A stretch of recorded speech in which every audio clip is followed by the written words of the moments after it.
Hello friend, आपका स्वागत है रावल ऑनलाइन स्टडी चैनल में। आज हम बात करते हैं बीएड वर्सेस बीटीसी मामले पर। एक बड़ी अपडेट निकल के आ रही है। अपडेट यह है कि बीएड वालों को एक बड़ा झटका भी लग सकता है। प्राथमिक में चयनित बीएड अभ्यर्थियों को हटाने का आदेश दिया गया है, जहां पर बिहार में छठे चरण में नियुक्ति पा चुकी शिक्षकों को पटना हाईकोर्ट ने छठे चरण में चयनित शिक्षकों को बाहर कर दिया है।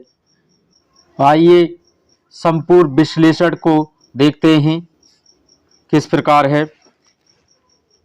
The writ petition are allowed with the finding that our notification date 28/6/2018 issued by the NCERT is no longer applicable.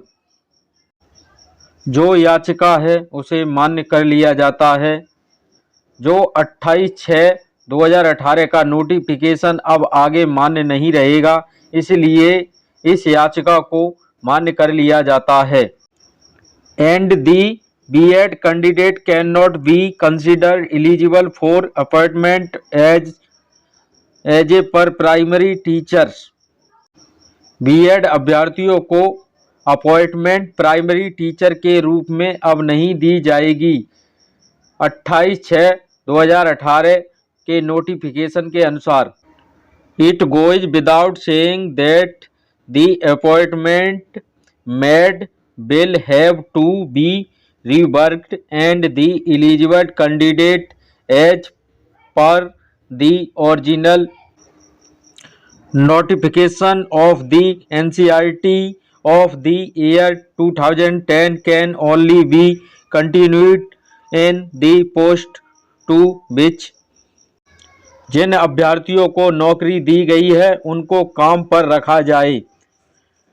जो एनसीईआरटी ने नोटिफिकेशन जारी किया था 2010 के अंदर, सिर्फ उन्हीं को इस पोस्ट पर लगातार रखा जाए जो कि 2010 के नोटिफिकेशन के आधार पर प्राइमरी में शिक्षक बने थे। यानी बीटीसी वाले ही इसमें एलिजिबल थे 2010 के नोटिफिकेशन में, तो उन्हीं को रखने की बात की गई है।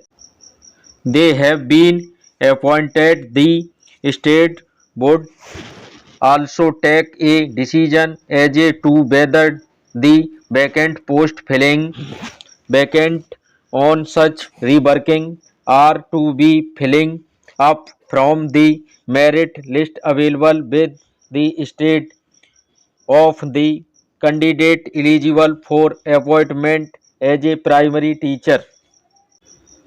के स्टेट को यह भी समझना पड़ेगा कि जो खाली पद हैं नई मेरिट लिस्ट के माध्यम से भरना है। साफ शब्दों में कहें तो छठे चरण बहाली से शिक्षकों को बाहर कर दिया गया है। जिन 22,000 के लगभग छात्रों का चयन हुआ था, उनको अब नए सिरे से राज्य सरकार उन पदों को भर सकती है। यानी कि बीएड को अब प्राथमिक से पूरी तरह से बाहर कर दिया है।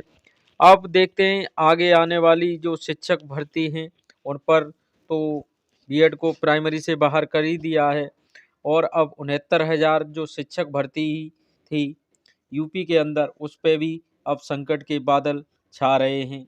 जानकारी अच्छी लगी हो तो वीडियो को लाइक करें एंड शेयर करें और एक कमेंट करें। थैंक यू दोस्तों।